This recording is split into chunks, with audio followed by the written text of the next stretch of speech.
अस्सलाम वालेकुम नाजरीन, आप देख रहे हैं स्टेट क्राफ्ट और मैं हूं सैयद मुजम्मिल शाह। अमरीकी कांग्रेसमैन का 3 रुकनी वफ्द पाकिस्तान में मौजूद है और उनकी मुलाकातें हुकूमती शख्सियात जिसमें एहसन इकबाल साहब मौजूद हैं, इसके अलावा मोहसिन नकवी साहब हैं और दीगर से तो हो गई, लेकिन तहरीक इंसाफ के सोशल मीडिया के ऊपर जो एंगलिंग की गई थी डोनाल्ड ट्रंप की गवर्नमेंट को लेकर, वो सिर्फ सेवियर के तौर पर उनको देख रहे थे। ये भी कहा गया कि जैसे ही उनकी हुकूमत आएगी तो या कोई ट्वीट कर दिया जाएगा या लॉबिंग जो हमने की वो कामयाब हो जाएगी और रिहाई खान साहब की हो जाएगी। लेकिन पाकिस्तान में कांग्रेसमैन के इस वफ्द के मौजूद होने के बावजूद पीटीआई से कोई मुलाकात फ़िलहाल हो नहीं पाई, जिसको शहजाद अकबर साहब और दीगर पार्टी के लोगों ने तनकीद का निशाना भी बनाया। ये भी कहा कि ये बड़ी नाकामी है जो लॉबिंग की गई उसकी, और साथ साथ ये कि जो पार्लिमानी कमेटी है पीटीआई की, उसकी तरफ से बैरिस्टर गौहर साहब पर भी तनकीद की गई कि जो डिनर था डेलीगेशन के साथ उसमें उन्होंने शिरकत नहीं की, और उन्होंने ये कहा कि दावतनामा मुझे मौसूल नहीं हुआ। ये भी एक्यूज़ किया गया पार्लिमानी कमेटी की तरफ से कि इस मामले को छुपाया गया है। बैरिस्टर गौहर साहब ने कहा कि मुझे दावतनामा मौसूल नहीं हुआ। इस सारी सूरत हाल में जो इंटरनल डिवाइड है पीटीआई की, वो बहुत बड़ा मसला बन चुकी है और इसको अब तहरीक इंसाफ कैसे मैनेज करेगी। शाह महमूद कुरैशी साहब ने यह बात की कि जेल में जो लोग मौजूद हैं उनको तवक्कुआत हैं इस लीडरशिप से, जो कि ये पूरा नहीं कर पा रहे। तो ये मामले की सीरियसनेस को कैसे एड्रेस किया जाएगा, और ये जो अमेरिकी डेलीगेशन से मुलाकात ना होना है, ये क्या डिसअपॉइंटमेंट है पीटीआई के लिए या नहीं है, इस पर गुफ्तगू का आगाज़ करते हैं। तहरीक इंसाफ के सीनियर रहनुमा अली मोहम्मद ख़ान ज्वाइन कर रहे हैं। अली साहब, शुक्रिया आपके वक्त का। सोशल मीडिया पर इलेक्शंस होने के बाद, रिज़ल्ट आने के बाद यही सुनते रहे हम कि अमेरिका की तरफ से तब लॉबिंग की जाएगी अगर डोनाल्ड ट्रंप की हुकूमत आती है, जो कि आ भी गई। अब अमरीकी कांग्रेसमैन का जो 3 रुकनी वफ्द है पाकिस्तान में मौजूद है, लेकिन तवक्कुआत के बरक्स उनकी सारी मुलाकातें हुकूमती अरकान से हुई, एहसन इकबाल साहब से, मोहसिन नकवी साहब से और आर्मी चीफ से भी उन्होंने मिल लिया। लेकिन जो सोशल मीडिया की तरफ अगर देखा जाए, जो कहा जा रहा था कि वो अडियाला जेल जाएंगे खान साहब से मुलाकात करने, अलीमा खान साहिबा से मुलाकात होगी, वैसा तो कुछ भी नहीं हुआ। तो आप भी डिसअपॉइंट हुए हैं इस चीज़ से? जी, बहुत शुक्रिया मुजम्मिल साहब। बिस्मिल्लाहिर्रहमानिर्रहीम। अल्लाहुम्मा सल्लि अला मुहम्मदिन व अला आलिहि व अस्हाबिहि वसल्लम। मैं इसको डिसअपॉइंटमेंट की नज़र से तो नहीं देखता। देखें, किसी भी फॉरेन डिप्लोमेट से या सेनेटर से ये तवक्को रखना कि वो खान साहब की रिहाई के लिए कोई बहुत बड़ा कोई किरदार अदा करेगा। पार्टी का बहुत से लोग मुख्तलिफ राय का इजहार करते हैं, लेकिन जो पार्टी का बयानिया है, पार्टी की लीडरशिप का, वो यही है खान साहब की जिद्दोजहद जो है रिहाई की, वो पॉलिटिकल है यहाँ पाकिस्तान में, या वो अदालतों के जरिए होगा, जो कि मैं अगर मेरे से बतौर लॉयर पूछे तो मैं नहीं समझता कि अदालतों से अभी मुमकिन मुझे नजर आ रहा है, क्योंकि जितना 26वीं आईनी तरमीम के बाद हुआ है। लेकिन स्पेसिफिकली आपका जो सवाल है उस पर फोकस करते हुए मैं ये कहूँगा कि मैं जाती तौर पर तो कभी भी खुद, या मैंने खान साहब से भी नहीं सुना, क्योंकि काफी ऐसा हो गया मेरी तो मुलाकात नहीं हो रही, लेकिन जब तक हो रही थी तो मैंने कभी उनसे नहीं सुना कि उनकी तवक्को ये है कि अमेरिकन इन्फ्लुएंस के जरिए वो निकलेंगे। बल्कि जिस दिन डोनाल्ड ट्रंप का इलेक्शन था उस दिन इत्तेफाक से मैं जेल में उनके साथ ही था और मीडिया ने जब मुझसे पूछा तो उन्होंने यही कहा कि हमारी उनसे ये तवक्को नहीं है कि वो रिहाई में किरदार अदा करेंगे। हाँ, ये तवक्को जरूर है कि बाइडन की जो हुकूमत थी, जो बाइडन, उसके नीचे जो स्टेट डिपार्टमेंट था, जो हुकूमत थी, उसका रवैया हमारे बारे में बहुत ही मनफी था। नई एडमिनिस्ट्रेशन से ये तवक्को है कि न्यूट्रल रहेंगे। That's all. अच्छा, मतलब जो सोशल मीडिया पर तमाम बातें की गई, चलें शहजाद अकबर साहब जिनको खासी आम जिम्मेदारियां सौंपी गई थी जब पीटीआई की गवर्नमेंट आई, उन्होंने ट्वीट किया, उन्होंने कहा कि ये सारी खीर जो है वो तहरीक इंसाफ ने पकाई थी, लेकिन इस्टेब्लिशमेंट खा गई इसको। तो कहने का मतलब उनका यही था कि जो लॉबिंग पे हमने बहुत ज़्यादा एनर्जीज़ लगाई, टाइम एक्सपेंड किया, एफर्ट्स लगाई, कैपिटल भी लगा होगा, उस सब का नतीजा सिफर आया। इसका मतलब एक्सपेक्टेशन तो मौजूद थी। सरदार लतीफ़ खोसा भी ये कह चुके हैं कि डोनाल्ड ट्रंप लॉबिंग जो कर रही है पीटीआई, उसके रिजल्ट में इंटरवीन करेंगे, बयान आ जाएगा, ट्वीट कर देंगे। कुछ भी नहीं हुआ। नहीं, शायद कोई लाइटर मोड में उन्होंने बात की होगी। देखें, बहुत से लोग खान साहब की रिहाई के लिए कोशिश कर रहे हैं। आप उनको उस पर क्रिटिसाइज तो नहीं कर सकते। उनके बहुत से लोग जो हैं उनके चाहने वाले हैं, सारे तो पॉलिटिकल लोग भी नहीं हैं। बहुत से लोग उनके बतौर हीरो को पसंद करते हैं। जब इमरान खान साहब क्रिकेटर थे, पूरा साउथ एशिया उनका फैन है, दुनिया में बड़ा नाम है उनका। तो कुछ डॉक्टर्स जो उनके लिए कोशिश कर रहे हैं या उनके जो ओवरसीज हमारे पाकिस्तानी कोशिश कर रहे हैं, मैं समझता हूँ हमें कोई हक नहीं है कि हम उनको क्रिटिसाइज करें कि आप क्यों कर रहे हैं। क्या उनका एक महबूब लीडर है या उनका फेवरेट शख्स है, उसके लिए वो कोशिश ना करें। लेकिन पार्टी का जो ऑफिशियल जो पॉलिटिकल बयानिया है, जो लीडरशिप यहाँ चेयरमैन बैठे हैं, जनरल सेक्रेटरी बैठे हैं, अपोजिशन लीडरान बैठे हैं कौमी असम्बली में या सेनेट में, जो बयान यहाँ से सेक्रेटरी जनरल या चेयरमैन तहरीक इंसाफ का इमरान खान साहब के हुक्म या इजाजत से आता है, उसमें कोई ऐसी बात नहीं है कि हमने किसी को इसलिए एंगेज किया है पार्टी ने ऑफिशियली कि आप इमरान खान साहब को रिहा करने के लिए आपको वहां पे किरदार अदा करें। लेकिन इसको इंग्लिश में एक लफ्ज़ यूज होता है जक्सटापोजिशन, अगर आप रखें कि वहां जो ओवरसीज डायस्पोरा है उनका पूरा पूरा हक है कि वो अपने लीडर के लिए कोशिश करें। और इसके अलावा लेकिन ये एक्सपेक्टेशन थी कि मुलाकात हो जाएगी, जिस तरह से जो पार्लिमानी पार्टी है उसने अब तनकीद की बैरिस्टर गौहर साहब पे। उन्होंने ये कहा कि आपने मुलाकात क्यों नहीं की, अमरीकी वफ़द से दावतनामा आपको मौसूल हुआ। बैरिस्टर गौहर ने कहा मुझे व्हाट्सएप के ज़रिए किसी भी तरह से कोई दावतनामा मौसूल नहीं हुआ। आतिफ़ खान साहब कुछ और बात कर रहे हैं, वो कह रहे हैं दावतनामा आया था और इसके अलावा एम्बेसी जाकर उन्होंने अटेंड भी कर लिया उस इवेंट को। तो ये फिर पार्टी जो एक्सपेक्ट कर रही थी बैरिस्टर गौहर से, आपको लगता है कि उन्होंने डेलिबरेटली इसको अवॉइड किया है या फिर उनका मौक़िफ़ ठीक है? ये कन्फ्यूजन भी तो दूर होनी चाहिए ना। देखिए, बाज़ औक़ात ऐसे होता है कि जो आपके यहाँ मुख्तलिफ ममालिक के सफारत खाने हैं वो मेंबर पार्लियामेंट्स को दावत देते हैं उनके मुख्तलिफ फंक्शंस में, आपको तो इसका इल्म होगा। तो लोग इंडिविजुअली भी जाते हैं और कुछ ऑफिशियल दावतनामा आता है आपके ऑफिस बेयरर्स को।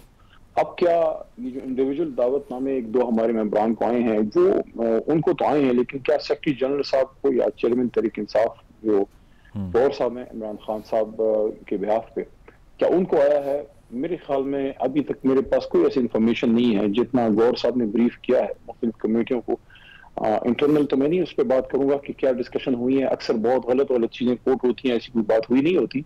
लेकिन सिर्फ उसका खुलासा ये कहूंगा कि अभी तक ऑफिशियली मेरे नॉलेज में नहीं है कि सेक्रेटरी जनरल या चेयरमैन को कोई ऐसी दावत आई हो। अपनी मैं आपको एक बात करूंगा, वजारत के ज़माने में भी जब हमारी हुकूमत थी तो मुझे दावत आई और रजीम चेंज के बाद भी आई, चंद माह पहले भी आई। लेकिन खान साहब क्योंकि मैं नॉलेज में नहीं ला सका था, मुलाकात नहीं हो सकी थी। हुकूमत के टाइम पे मैं उनकी नॉलेज में लाया था, उन्होंने कहा बिल्कुल अगर आपको दावत है आप जाइए और ये मौक़िफ़ पेश कीजिए। मैं नहीं गया था उस वक्त, मुनासिब उस वक्त नहीं समझा था। लेकिन उसके बाद जब भी दो दफा मुझे आई है, मैं चूंकि खान साहब की इजाजत नहीं थी तो मैं नहीं गया। मौजूदा सूरत हाल में कम अज कम मुझे एज ए मेंबर पार्लियामेंट तो दावत नहीं है। किसी को इंडिविजुअली हुई होगी, लेकिन ऑफिशियली क्या तहरीक इंसाफ को आई है? ऑफिशियल वर्जन यही है कि चेयरमैन तहरीक इंसाफ या सेक्रेटरी जनरल या opposition leader in National Assembly या opposition leader in Senate of Pakistan, उनको अभी तक दावत की कोई इत्तला नहीं है। अच्छा, और इसके अलावा ये अब शुबा भी जाहिर किया जाता है जो नाक़दीन है आपके कि इस सारी जो चपकलिश जो है, इंटरनल डिवाइड जो है, इसकी वजह यह है कि किसी हद तक आपकी पार्टी को डिसइंटीग्रेट करने की जो कोशिश थी वो कामयाब हो गई। सलमान राजा साहब भी ये कह रहे हैं कि जिसको ओहदा नहीं मिलता वो तनकीद शुरू कर देता है, मीडिया पे बयानबाजी करता है।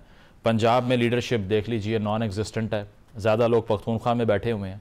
और इसके अलावा जनरल सेक्रेटरी चेयरमैन के ख़िलाफ़ बयान दे रहा है और चेयरमैन साहब जो हैं वो ट्विटर पे उनको रिस्पॉन्ड कर रहे हैं। तो ये सारी सिचुएशन फ़ीज़ेबल तो नहीं है। शाह महमूद कुरैशी साहब ने एक बड़ी इमोशनल अपील की। उन्होंने कहा कि जो सब जेल में बैठे हुए हैं उनको आपसे तवक्कुआत हैं कि आप कुछ करेंगे हमारे लिए, लेकिन आपको नहीं लगता पार्टी डिसअपॉइंट कर रही है असीरान को अपने?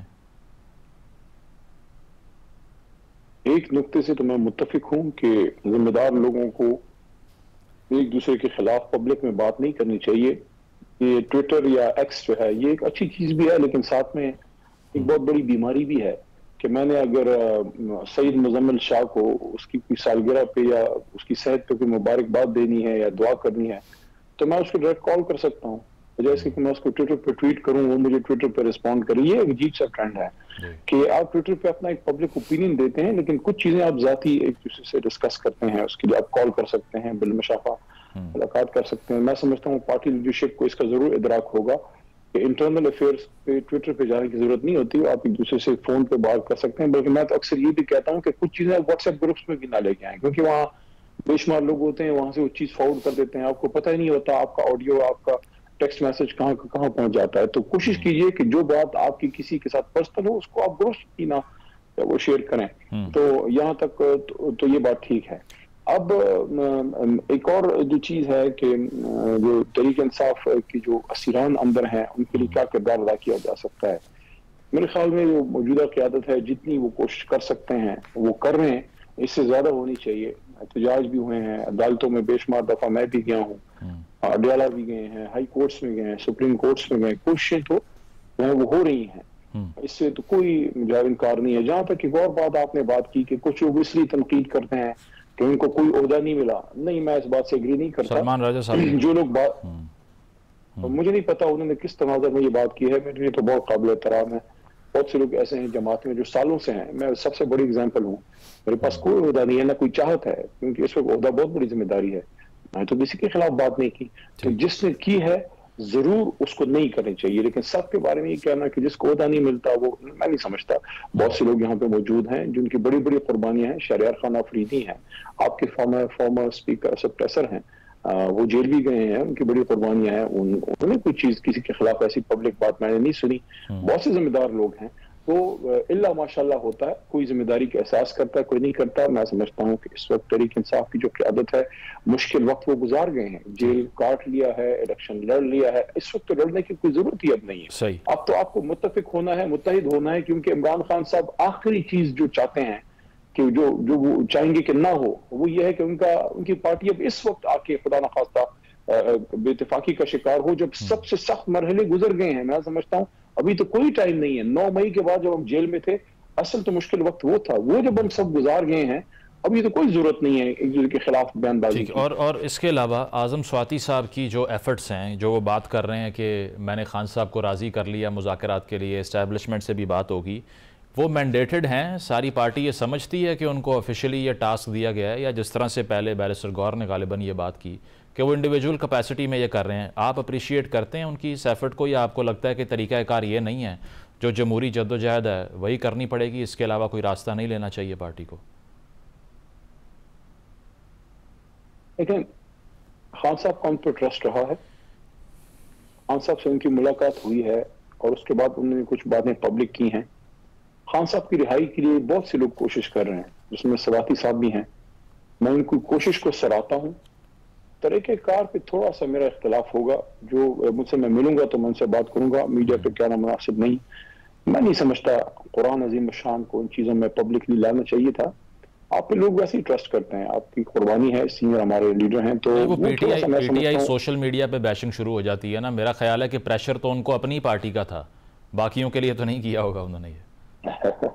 प्रेशर मेरे पे कम, कोई मीडिया बैशिंग होती है, दुनिया जहां की जेलें काट ली, सारा कुछ हो गया, लेकिन बस हर किसी की इतनी स्ट्रांग नर्व्स नहीं होती हैं आपकी तरह। देखिए, मैं समझता हूँ कि कुरान बहुत बड़ी चीज होती है। कुरान को कभी भी इस तरह बहुत कम मौकों में उसको लाना, मुझे याद पड़ता है वो बात की यहाँ निकल जाएगी। हाजी में कौमी असम्बली में एक वाकया हुआ जिसमें एक हमारे मेंबर और एक नून लीग के मेंबर का इशू हुआ था, दोनों कुरान लेके आ गए थे। हमने उनकी ठोड़ियां पकड़ी थी सबने, हमारे हुकूमत के जमाने में, कि खुदारा कुरान को बीच में ना लाएं, और वो फिर बात मान गए थे। प्रोग्राम में एक ब्रेक शामिल करते हैं, ब्रेक के बाद वापस आएंगे। Stay with us.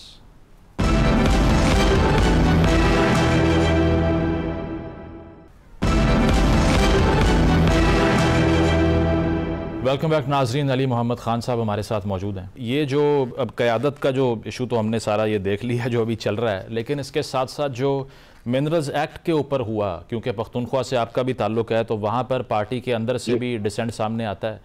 फिर मिनरल्स कॉन्फ्रेंस होती है, उसमें पार्टी शिरकत नहीं करती, गंडापुर साहब नहीं जाते, नेशनल सिक्योरिटी कमेटी के इजलास में नहीं जाते, IMF के हवाले से पार्टी पर इल्ज़ाम लगता है कि वो नेशनल कॉज को सपोर्ट नहीं करती।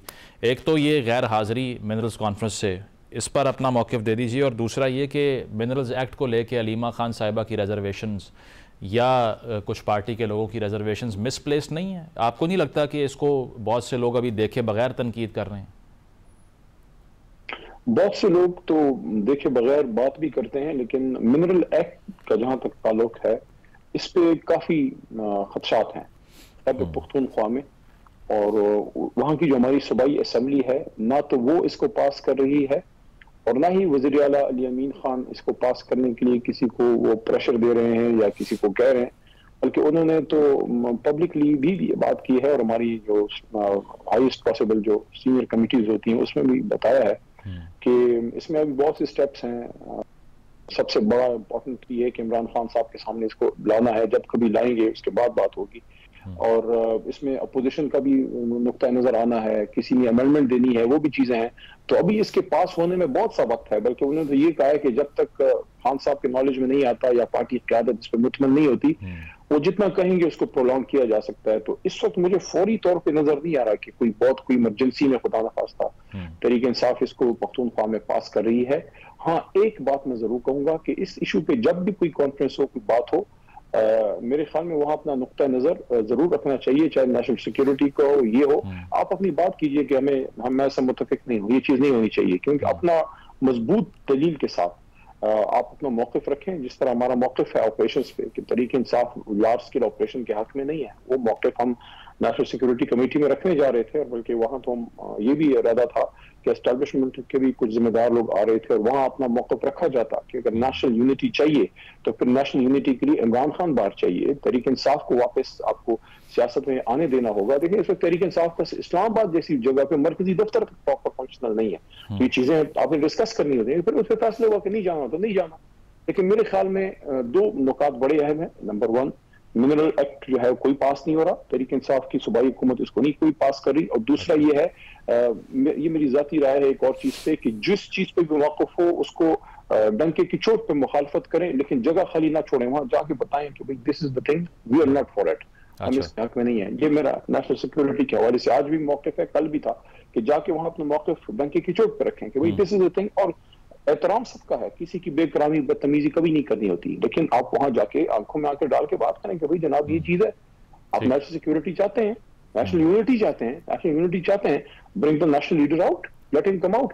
अच्छा, आपको मेरे पे या आप काउंटर क्वेश्चन कर सकते हैं कि आप ये डिमांड कैसे कर सकते हैं कि उनको बाहर लेके आए, तो मैं इसलिए ऐसे कर सकता हूं कि मैं बतौर वकील ये समझता हूं, as a lawyer, as a person who understands a bit of this legal process, कि केसेस सारे नॉन लीगल प्रोसेस से आए हैं, सारे पॉलिटिकल केसेस हैं। अच्छा, पॉलिटिकल बुनियादों पे बने हुए केसेस हैं, इसलिए हम ये कह रहे हैं कि यार ये गलत केसेस खत्म करें। तो वो राना साहब इसलिए कह रहे हैं ना कि अपोलोजाइज कर लें तो रास्ता हमवार हो जाएगा आपकी रिहाई का। मुजम्मिल साहब देखें, ये वन साइडेड नहीं होती ये चीजें। जहां तक 9 मई पे जो ज्यादती आर्सन हुआ है, किसी ने आग लगाई है, तोड़ फोड़ की है, तो मैं तो उस वक्त फिर गिरफ्तार हो गया था 11 को, क्योंकि मैं भी सुप्रीम कोर्ट ही जा रहा था जब मेरी अरेस्ट सुप्रीम कोर्ट से थोड़ा फासले पे हुई। लेकिन फिर बाहर निकलने के बाद जब मैंने देखा तो उस दिन भी खान साहब ने सुप्रीम कोर्ट पे भी ये बात की थी, डिसोन किया था कि भाई जिसने कोई गलत किया है, हमारी पीटीआई पॉलिसी नहीं है। बल्कि इमरान खान साहब ने तो यहाँ तक कहा कि आप इसकी फुटेजेस ले आए, जिसने गलत किया है उसको बाकायदा पार्टी से निकालेंगे, वो गलत को तो वो गलत कहते हैं। लेकिन ये कहना कि सिर्फ तहरीक इंसाफ ही सारी चीजों पे अपोलोजाइज करे, मुजम्मिल साहब बहुत सी चीजें ऐसी हैं जिसमें हम भी एक्सपेक्ट करते हैं कि हमसे अपॉलॉजी हो। ठीक, ये अपॉलॉजी वाले चक्कर में पड़ के बात रह जाएगी। इसके लिए जरूरी ये है कि अपॉलॉजी से निकल के खुला दिल करके दोनों तीनों तरफ हैं, इसमें दो साइड की पॉलिटिकल साइड्स हैं, गवर्नमेंट और हमारी अपोजिशन, जो जनरल गवर्नमेंट हम ही है फॉर्म 45 की, और एस्टैब्लिशमेंट का भी रोल है। अगर कोई ये कहे कि एस्टैब्लिशमेंट प्योरली ए पॉलिटिकल है, कोई उनका रोल नहीं है और बिल्कुल उनको ऐसे ही रखेदा जा रहा है, ऐसा नहीं है।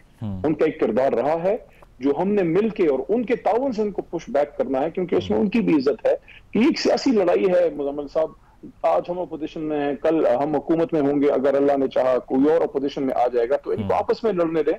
ठीक, इसमें उनको ना हमें खींचने की जरूरत है, ना उनको मैदान में कूदने की जरूरत है। उनकी इज्जत इसमें है कि वो अपने ट्रेडिशनल रोल में रहें, उनका ट्रेडिशनल रोल है। जब वो उस रोल में रहे हैं, कौम ने उनको सरांकों पे बिठाया।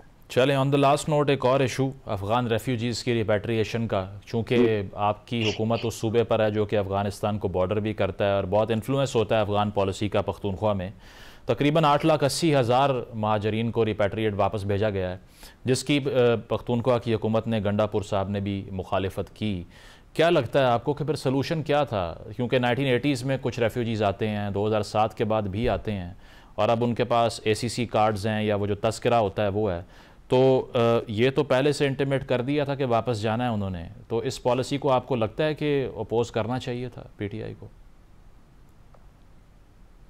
ये सबसे ज्यादा मुतासरा सूबा है और जहां इसके सबसे इफेक्ट्स आए हैं, आज से नहीं 4 दहाइयों से।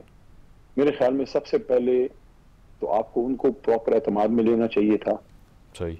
बेशक आपकी ये पॉलिसी है, तो आप काउंटर वर्जन भी सुनिए। आपने इसको इम्प्लीमेंट कहां से कराना है? आपने इम्प्लीमेंट करवाना ही खैबर पख्तूनख्वा से है।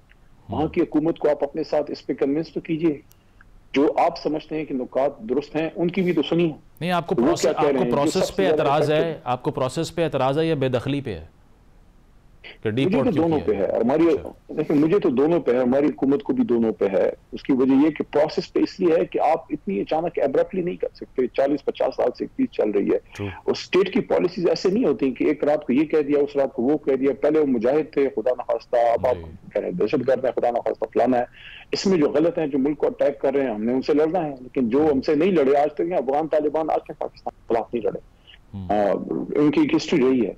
क्यों हम जोर से जबरदस्ती से लोगों को अपने मुखालिफ करते हैं? लेकिन वो टीटीपी का कोई हल नहीं निकाल रहे ना, उससे पाकिस्तानी लाइव्स अफेक्ट हो रही हैं। तो इसीलिए मुजम्मिल साहब, इसमें उन लोगों को एंगेज कीजिए जिनका ये इलाका है, जो इन बारीकात को समझते हैं। देखिए, एक तरफ आप अफगानिस्तान के साथ अच्छा ताल्लुक चाहते हैं, फिर आप इतना बड़ा पुश बैक उस तरफ कर रहे हैं, आप उनको एतमाद में लीजिए। दूसरा ये, देखिए दोबारा वही बात आती है कि रियासतों की पॉलिसी ऐसे नहीं बनती। आज से 3 साल पहले यही पाकिस्तान था, यही एस्टैब्लिशमेंट थी, यही असास इदारे थे। सिर्फ फर्क ये था कि इमरान खान वज़ीर आज़म थे, अब शहबाज साहब हैं। अचानक कैसे ऐसे हो गया कि पूरी रियासत की पॉलिसी 180 डिग्री डिफरेंट होगी? पहले आप 2 OIC कॉन्फ्रेंसेस कर रहे थे, और मुझे कोई ये ना बताए कि सिर्फ इमरान खान ने किए। खान साहब बेशक वज़ीर आज़म थे, लेकिन खान साहब ने उस वक्त की एस्टैब्लिशमेंट, बाजवा साहब थे, सारे जितने भी थे, उनको एतमाद में लेके सारे फैसले होते थे। सिक्योरिटी से रिलेटेड फैसले कोई वज़ीर आज़म ना पहले अकेले कर सकता था, आज कर सकता है। तो वो पॉलिसी और थी, पूरी दुनिया को इकट्ठा करें, हमें अमन चाहिए, पीसफुल इंखिलाफ चाहिए। अब अचानक आप कह रहे हैं जनाब दहशतगर्द बन गए। तो ये रियासत की पॉलिसी है या ये कोई ऐसा सर्दी और जाड़े का ये कोई मौसम है जो अचानक चेंज हो जाता है, गर्म हवा आ जाती है? फिर और let's have some sort of stability, ताकि दुनिया आप यकीन करे कि यार ये एक जिम्मेदार रियासत है। ये जब आपसे दोस्ती करती है तो पक्का हाथ देती है, और इनको मत छेड़ो। ये जब दुश्मनी पाएंगे फिर नहीं छोड़ेंगे। ना हमारी दोस्ती का पता है, ना हमारी दुश्मनी का पता है। कश्मीर कॉज पे हम बात करते हैं, फिर जाके हिंदुस्तान से प्यार की पींगे बढ़ाते हैं। इमरान खान ने एयर स्पेस बंद किया था, तो नरेंद्र मोदी ने इमरान खान साहब से कोई जाती अटैक तो नहीं किया था, कश्मीर के मामले पे किया था। फिर उन्होंने जो जितनी स्पेस अब की है, उनको जो दी है। तो नुकता यह है कि थोड़ा डिस्कस कीजिए, स्टेट की पॉलिसीज अब्रप्ट ना कीजिए, बल्कि उसमें तमाम स्टेक होल्डर्स को एतमाद में लेके, अभी अगर आप उसको एतमाद में लेते, हो सकता है पख्तूनख्वा की हुकूमत आपके साथ खड़ी होती। लेकिन इस तरह किसी को रिपैट्रिएट करना ना अखलाकी तौर पे जायज है, और ना हमारा दीन इसकी इजाजत देता। बिल्कुल। और आपको लगता है कि मुशावरत जितनी होनी चाहिए थी उतनी हुई नहीं। बहुत शुक्रिया। अली मोहम्मद खान साहब हमारे साथ मौजूद थे। एक ब्रेक शामिल करते हैं, ब्रेक के बाद वापस स्टे विद अस।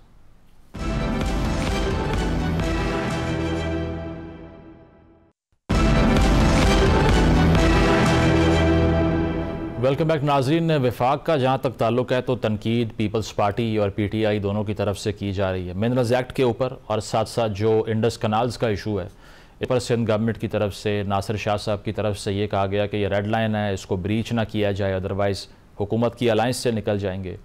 इसको वफाक कैसे हैंडल करेगा? और दूसरी तरफ ये जो अमेरिकन डेलीगेशन पाकिस्तान में मौजूद है, इस हवाले से बैरिस्टर गौर साहब ने जो ये कहा कि उनको दावतनामा नहीं मिला, क्या इसमें हुकूमत की रजामंदी शामिल थी कि वो शरीक ना हो इस डिनर में, या फिर ये एक्यूजेशन है? इन तमाम मौज़ूआत पर गुफ्तगू करते हैं। नून लीग के सीनियर रहनुमा खुर्रम दस्तगीर साहब ज्वाइन कर रहे हैं। शुक्रिया आपके वक्त का। खुर्रम साहब, अमेरिका का 3 रुकनी वफ्द अमेरिकन कांग्रेसमैन का पाकिस्तान के दौरे पर है। इस पर काफ़ी स्पेकुलेशंस हो रही थी सोशल मीडिया पर। PTI ने जो उनके हैंडल्स थे, अकाउंट्स थे, वहाँ से भी ये बात सामने आती है कि शायद खान साहब की रिहाई की कोई बात हो जाए, लेकिन फ़िलवक्त नहीं हुई। हुकूमती शख्सियात से उनकी मुलाकातें हो रही हैं। कोई पॉलिटिकल सिग्निफिकेंस है इसकी, या सिर्फ ये रूटीन का एक डिप्लोमेटिक एक्सरसाइज से बढ़ के कुछ नहीं है?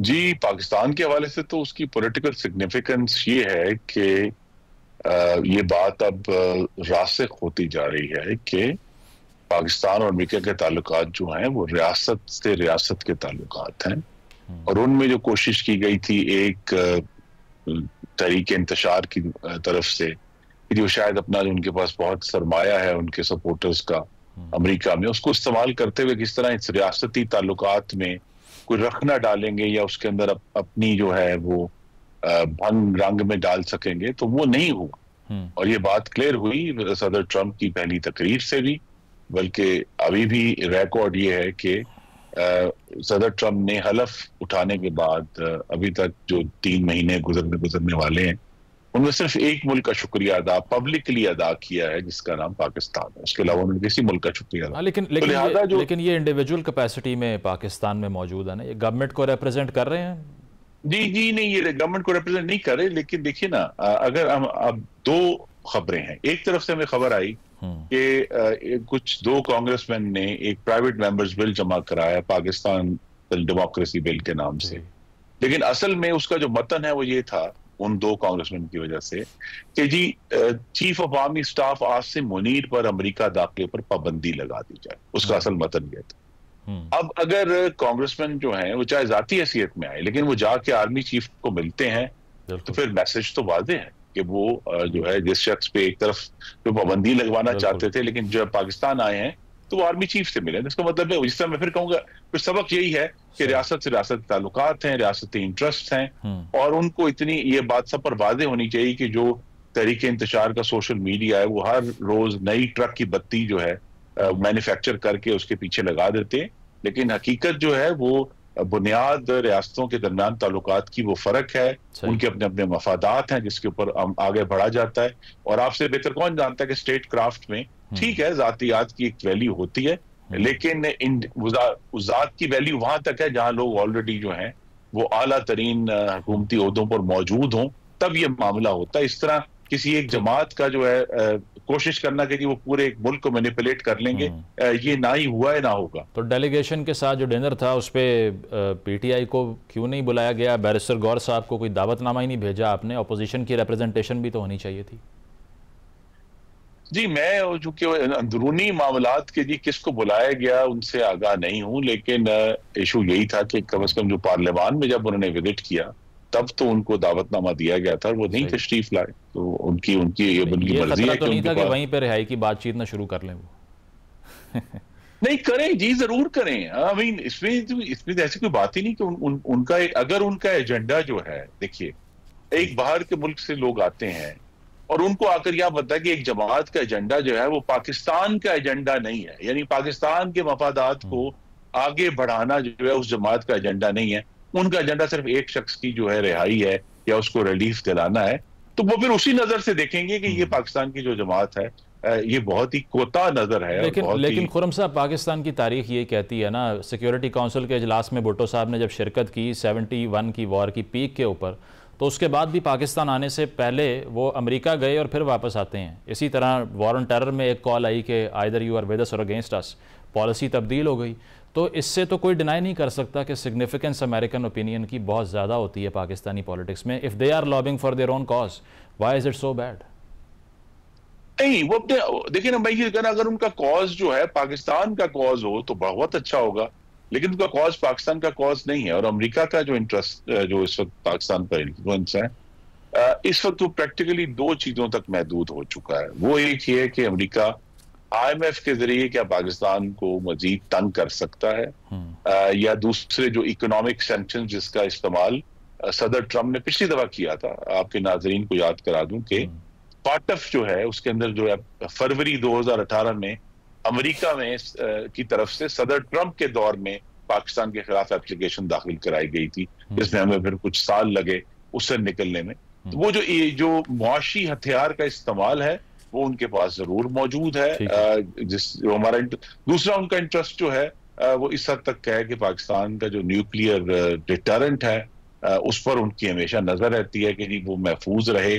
और उसके बारे में और भी बहुत सारी बातें हैं, लेकिन 12 न्यूक्लियर डिटरेंट में उनका इंटरेस्ट है। उसके अलावा बहुत कम कोई अब मफादात रह गए हैं। अब ये जरूर है कि अगर अमेरिका दोबारा से अफगानिस्तान में अपना इंटरेस्ट शो करता है तो फिर उसे पाकिस्तान की एक बार फिर जरूरत पड़ेगी, या अगर ईरान में कोई जो है खराबी पैदा होती है तो तब भी पाकिस्तान की जो अहमियत है उसमें इजाफा होगा। वैसे सारे चैलेंजेस हमारे सामने। वैसे ट्रंप साहब की अप्रोच तो इससे कॉन्ट्ररी है, वो तो बूट्स ऑन द ग्राउंड के हमेशा खिलाफ रहे हैं, नेटो के खिलाफ रहे हैं।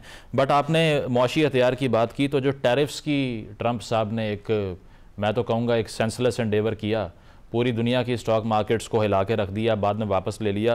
कहा गया कि पाकिस्तान की जो स्टॉक मार्केट्स हैं इसको भी $70 करोड़ का नुकसान हुआ है। हमारे ऊपर कितना इम्पैक्ट आएगा इसका, and how to get out of it?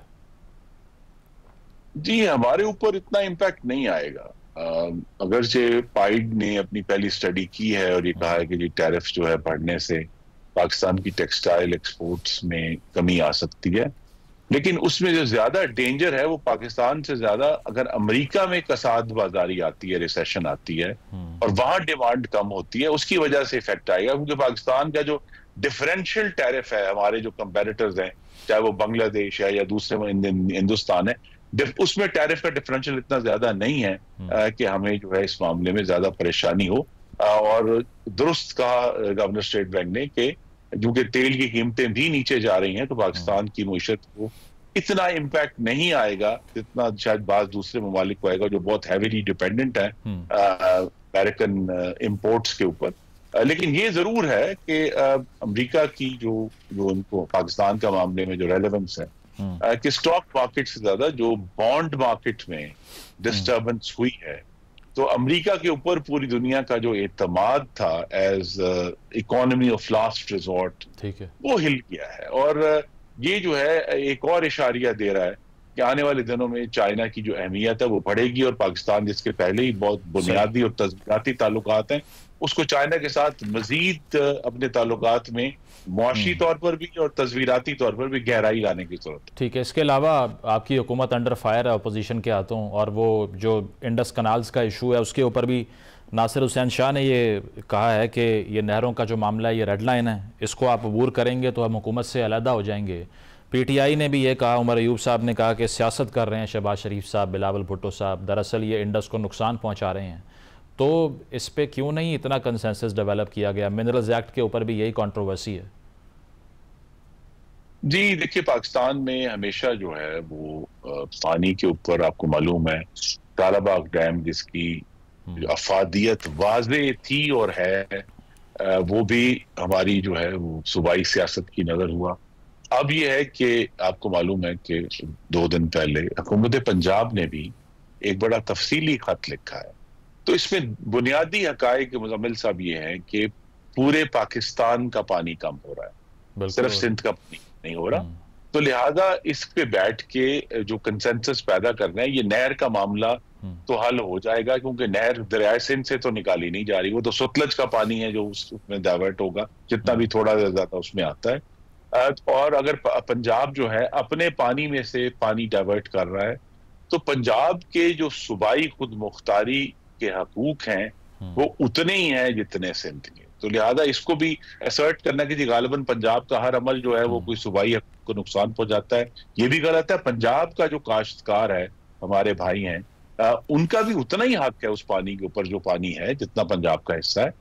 अब अगर हिस्सा पूरे मुल्क का कम हो रहा है तो उसके ऊपर जरूर बात करनी चाहिए। और लेकिन सिंध की डिपेंडेंस ज्यादा है ना, पंजाब अपर रिपेरियन है, और दूसरा रेनफॉल का भी फर्क है।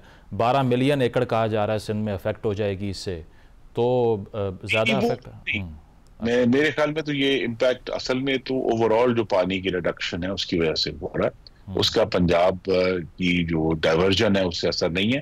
तो इसका बेहतरीन तरीका यही है कि पंजाब और सिंध की हुकूमतें जो हैं वो मिलकर बैठे और इस इशू के जो टेक्निकल मामलात हैं उसको रिजॉल्व करें और फिर दोनों CCI में अपने पेपर्स भिजवाएं कि वो क्या समझते हैं क्या सही है।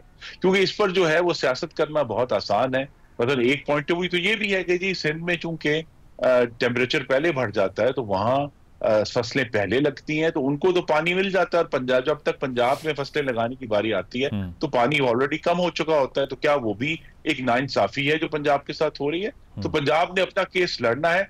पाकिस्तान में वफाक का कोई पानी नहीं है, पानी सूबों का है, और लिहाजा उन सूबों ने आपस में बात करके इस इशू को रिजॉल्व करना। मेरी तवक्को यही है कि आने वाले चंद हफ्तों में ये जो जिस किस्म की जो सियासी धमकियां हैं उनकी नौबत नहीं आएगी और इसको मामले को बैठकर और मफामत से और मुज़ाकरात के जरिए हल कर लिया जाए। ठीक है, शॉर्टली 18th अमेंडमेंट मसला है विफाक के लिए। रेट्रोस्पेक्ट में ये आप एक्नॉलेज करते हैं कि विफाक बहुत कमज़ोर हो गया और इसीलिए कुछ लेजिस्लेशंस भी ऐसी आती हैं जिस पर इल्ज़ाम यही लगता है कि ये 18वीं तरमीम की वायलेशन की जा रही है। नहीं, हमारे दिनों में एक कन्फ्यूजन है मतलब 18वीं तरमीम और नेशनल फाइनेंस कमीशन अवार्ड का। आज भी 18वीं तरमीम के ऊपर कोई काबिल जिक्र एतराज मौजूद नहीं है। जितना भी एतराज है वो नेशनल फाइनेंस कमीशन अवार्ड का है जो एक अलग पूरा सब्जेक्ट है कि सूबे के महसूलात, जो वफाक के महसूलात हैं, जो पूरा वफाक टैक्स कलेक्ट करता है, उसको कैसे तकसीम किया जाएगा। मैं खुद भी ये समझता हूँ कि उसको अमेंड करने की जरूरत है। उसके अंदर जो गिलगित बल्तिस्तान और आज़ाद जम्मू कश्मीर और जो साबिक कबायली इलाके हैं, उनका जो हिस्सा है उसको रिफ्लेक्ट होना चाहिए उस फॉर्मूले में, क्योंकि आज ये तीनों चीजें जो है, AJK, GB और फॉर्मर फाटा, इसकी फंडिंग वफाक कर रहा है, क्योंकि वफाक के पास इतने मसाइल मौजूद नहीं है। तो वफाक की जो मजबूरियां हैं उसको देखते हुए इसमें जरूर अमेंडमेंट होनी चाहिए, लेकिन जो सूबों का ओवरऑल हिस्सा है उसको कायम रखते हुए सिर्फ ये है कि उन जो सूबों के जो हकूक हैं उनके अंदर ये 3 नए टेरिटरी एंटर हो सकती हैं। सही, ठीक है, बहुत बहुत शुक्रिया। खुर्रम दस्तगीर साहब हमारे साथ मौजूद थे। एक ब्रेक शामिल करते हैं, बाद वापस आएंगे। Stay with us.